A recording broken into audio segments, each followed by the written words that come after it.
Test 2. You will hear a number of different recordings, and you will have to answer questions on what you hear. There will be time for you to read the instructions and questions, and you will have a chance to check your work. All the recordings will be played once only. The test is in 4 sections. At the end of the test, you will be given 10 minutes to transfer your answers to an answer sheet. Now turn to Section 1. Section 1. You will hear a student talking to the student accommodation officer at a college. First, you have some time to look at questions 1 to 5.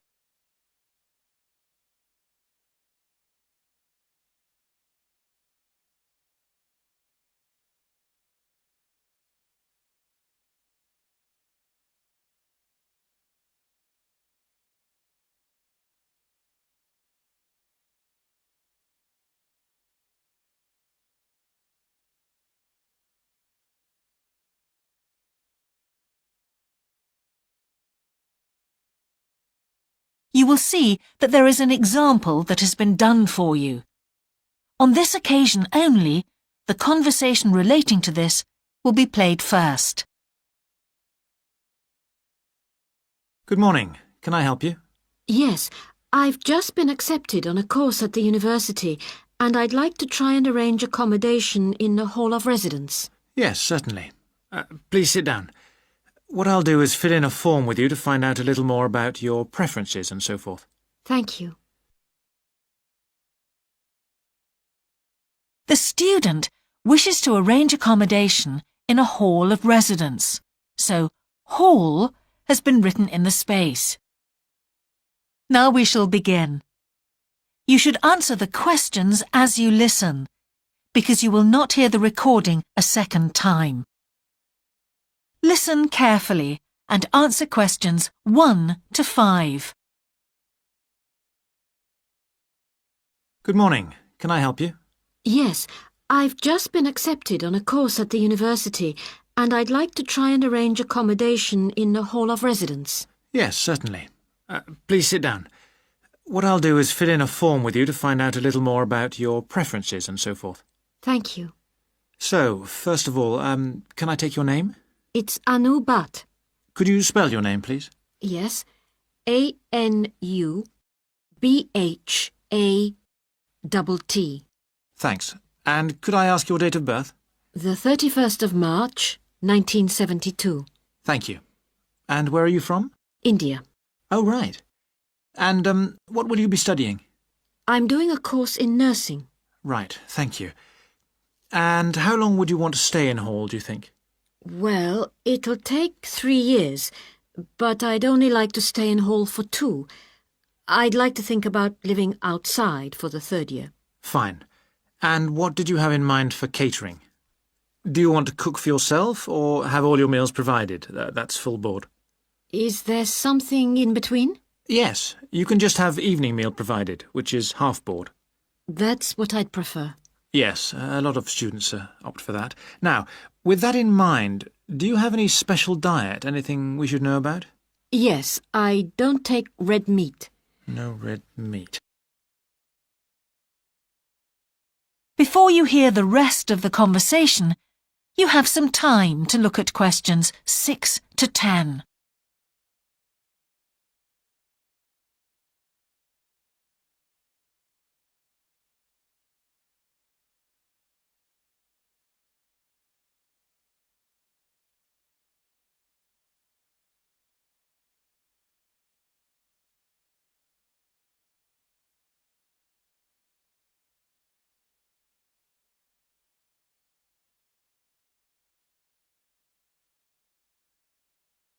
Now listen and answer questions 6 to 10. Now, thinking about the room itself, we have a number of options. You can have a single study bedroom or you can have a shared one. These are both what we call simple rooms. The other alternative is to opt for a single bedsit, which actually has more space and better facilities. There's about £20 a week difference between them. Well, actually my grant is quite generous and I think the bedsit sounds the best option. Lovely. I'll put you down for that and we'll see what availability is like. Now, can I ask some other personal details which we like to have on record? Yes, of course. I wonder if you could let us know what your interests are. This might help us get a closer match for placing you in a particular hall. Well, I love the theatre. Right. And I enjoy sports, particularly badminton. Ah, that's worth knowing. Now, what we finish with on the form is really a list from you of what your priorities are in choosing a hall, and we'll do our best to take these into account. Well, the first thing is I'd prefer a hall where there are other mature students, if possible. Yes, we do have halls which tend to cater for slightly older students. And I'd prefer to be out of town. That's actually very good for you because we tend to have more vacancies in out-of-town halls. Lucky. Yes. Anything else? Well, I would like somewhere with a shared area, a TV room, for example, or something like that. It's a good way to socialise. It certainly is. That's it. Now, we just need a contact telephone number for you. Oh, sure, I'll just find it. It's 667549. Great. So we'll be in contact with you as soon as possible. That is the end of section 1. You now have half a minute to check your answers.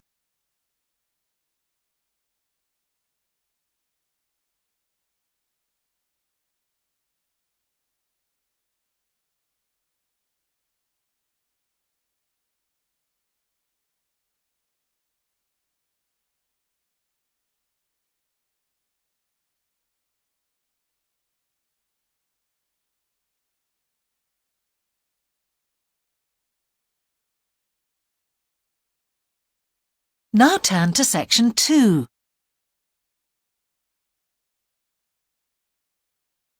Section 2. You will hear a man giving a talk to new members of a wildlife club in the south of England. First, you have some time to look at questions 11 to 13.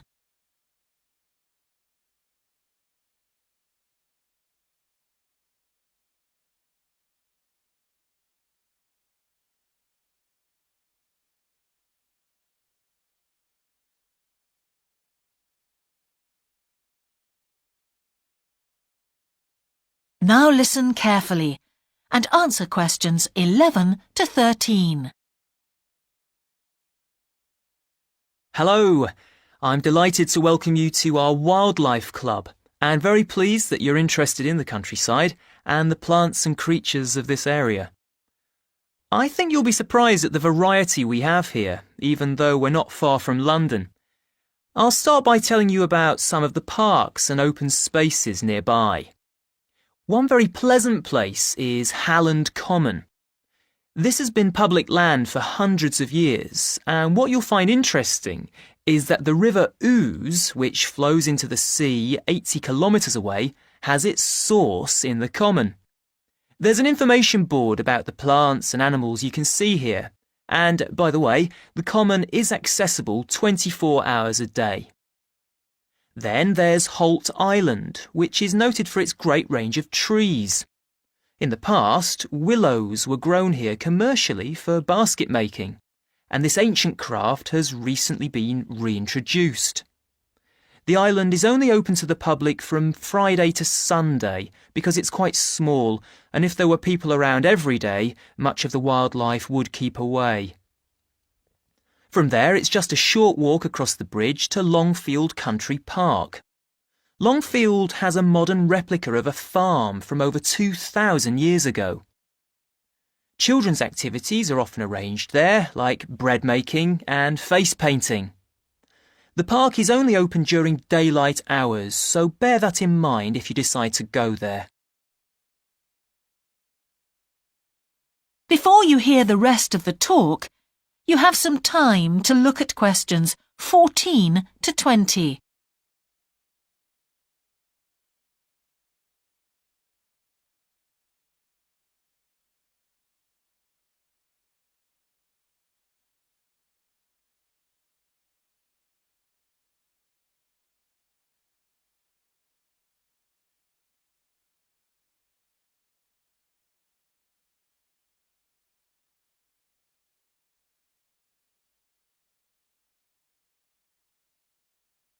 Now listen and answer questions 14 to 20.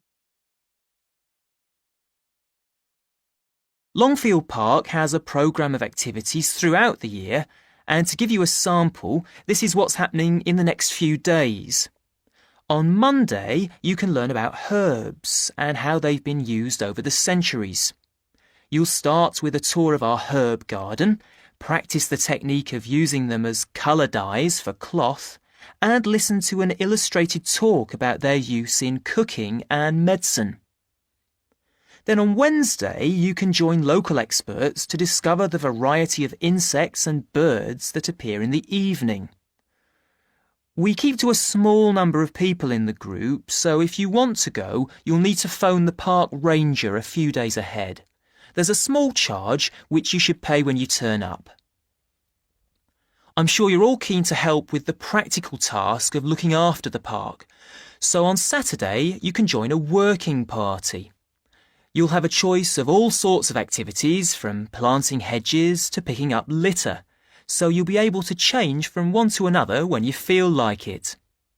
The rangers will be hard at work all day, but do come and join in, even for just a short while.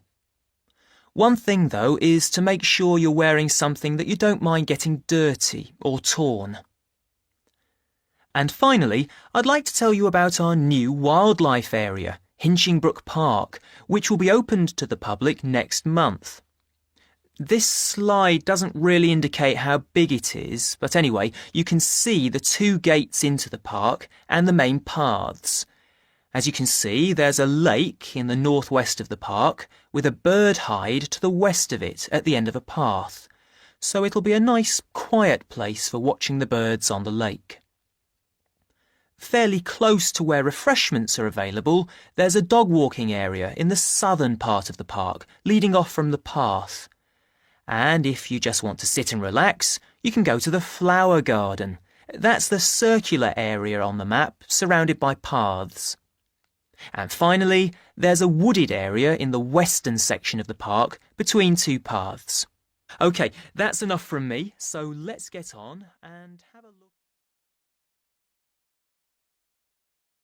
That is the end of section 2. You now have half a minute to check your answers.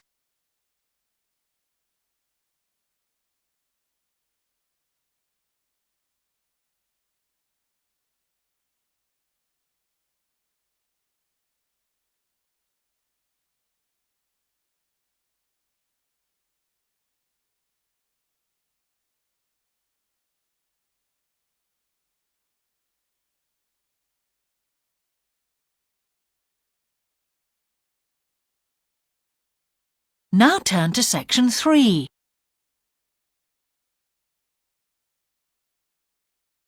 Section 3.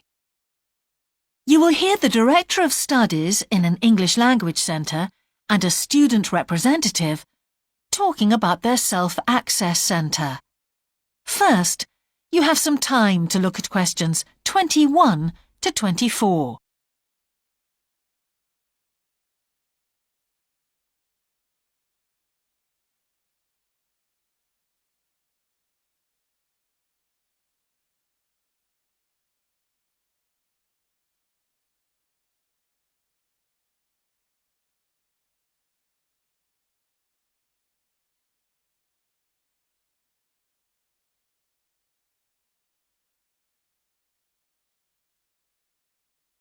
Now listen carefully and answer questions 21 to 24. Hi, Ewan. As you know, I've asked you here today to discuss the future of our self-access centre. We have to decide what we want to do about this very important resource for our English language students. So, can you tell me what the students think about this? Well, from the students' point of view, we would like to keep it. The majority of students say that they enjoy using it because it provides a variation on the classroom routine, and they see it as a pretty major component of their course. But we would like to see some improvements to the equipment, particularly the computers. There aren't enough for one each at the moment, and we always have to share. Well, yes, The teachers agree that it is a very valuable resource, but one thing we have noticed is that a lot of the students are using it to check their personal emails. We don't want to stop you students using it, but we think the computers should be used as a learning resource, not for emails. Some of us also think that we could benefit a lot more by relocating the Self-Access Centre to the main university library building. How do you think the students would feel about that, Yun? Well, the library is big enough to incorporate the Self-Access Centre, but it wouldn't be like a class activity anymore. Our main worry would be not being able to go to a teacher for advice. I'm sure there would be plenty of things to do, but we really need teachers to help us choose the best activities. Well, there would still be a teacher present and he or she would guide the activities of the students. We wouldn't just leave them to get on with it. Yes, but I think the students would be much happier keeping the existing setup. They really like going to the Self-Access Centre with their teacher and staying together as a group to do activities. If we could just improve the resources and facilities, I think it would be fine. Is the cost going to be a problem? It's not so much the expense that I'm worried about, and we've certainly got room to do it, but it's the problem of timetabling a teacher to be in there outside class hours. If we're going to spend a lot of money on equipment and resources, we really need to make sure that everything is looked after properly. Anyway, let's make some notes to see just what needs doing to improve the centre. Before you hear the rest of the conversation, you have some time to look at questions 25 to 30.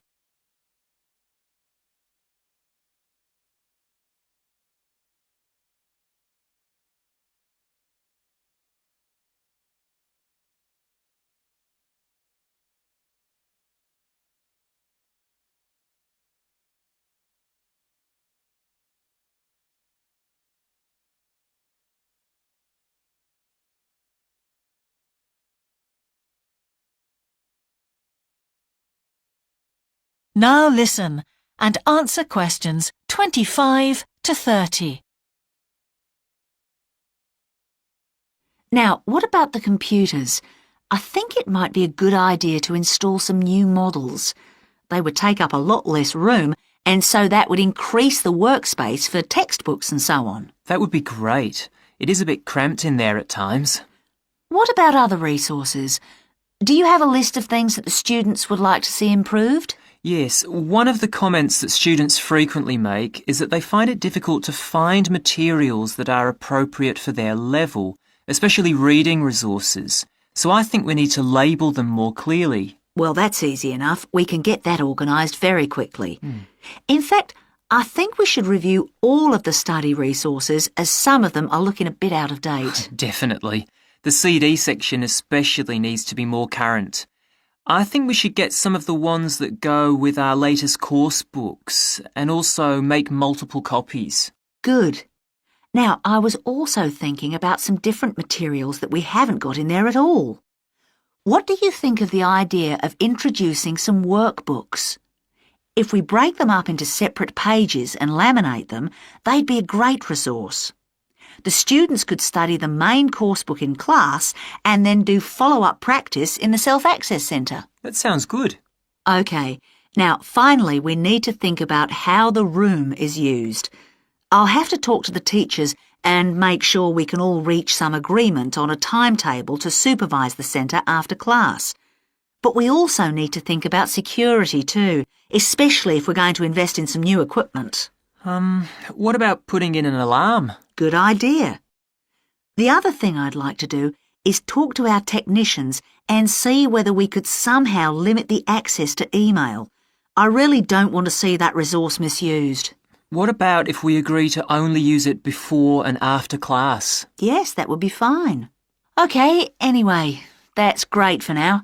We'll discuss it further when we've managed to sort.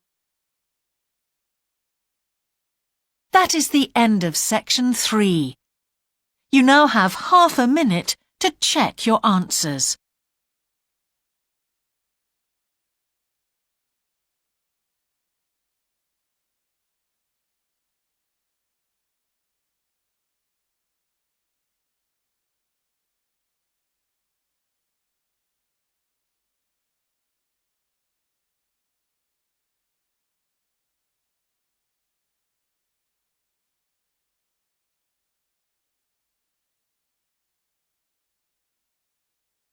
Now turn to section 4.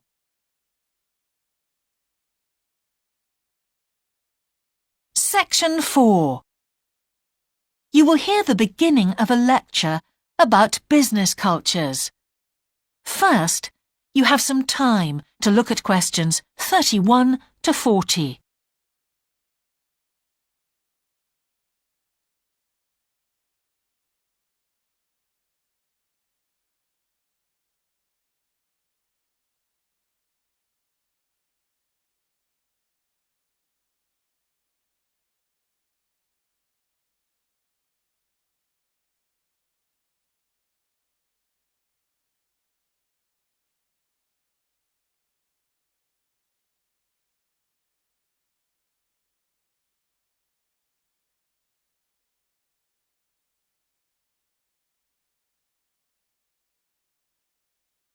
Now listen carefully and answer questions 31 to 40.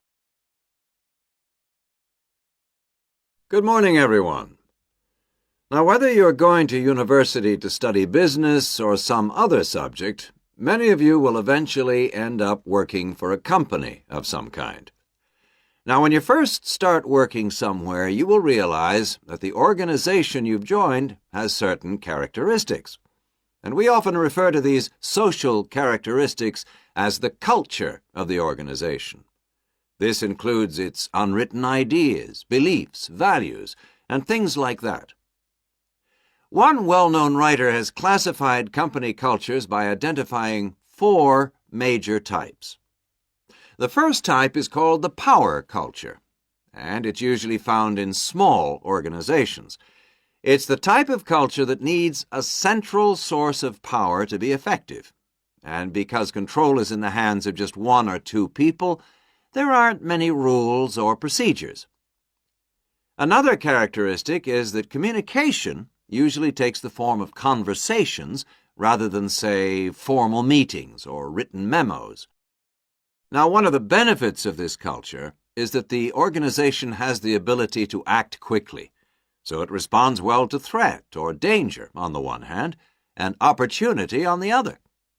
But on the negative side, this type of organization doesn't always act effectively, because it depends too much on 1 or 2 people at the top. And when these people make poor decisions, there's no one else who can influence them. And the kind of person who does well in this type of business culture is one who is happy to take risks, and for whom job security is a low priority. The next type is known as role culture. That's R-O-L-E, not R-O-L-L, by the way.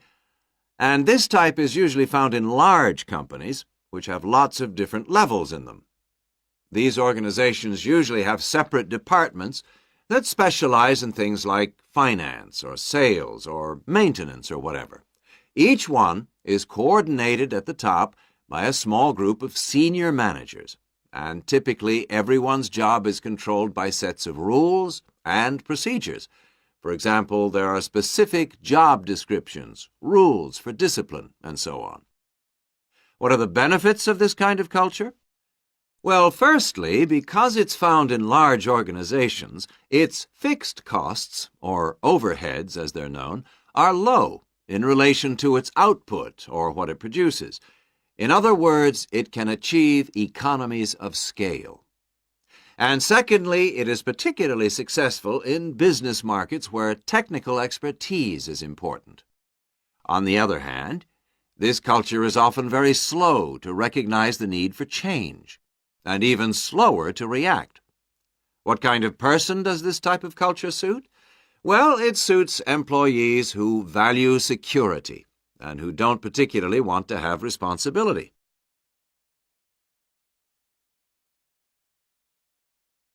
Moving on now to task cultures. This type is found in organizations that are project-oriented. You usually find it where the market for the company's product is extremely competitive, or where the products themselves have a short lifespan. Usually, top management delegates the projects, the people, and other resources, and once these have been allocated, little day-to-day control is exercised from the top, because this would seem like breaking the rules. Now, one of the major benefits of this culture is that it's flexible. But it does have some major disadvantages, too. For instance, it can't produce economies of scale or great depth of expertise. People who like working in groups or teams prefer this type of culture. And finally, the fourth category is called the person culture. This type is quite unusual. That is the end of section 4. You now have half a minute to check your answers.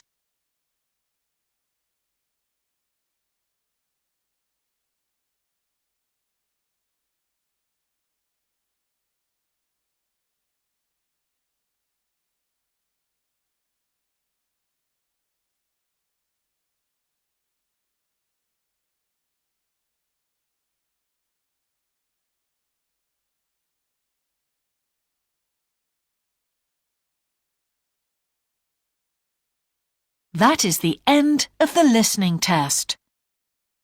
In the IELTS test, you would now have 10 minutes to transfer your answers to the answer sheet.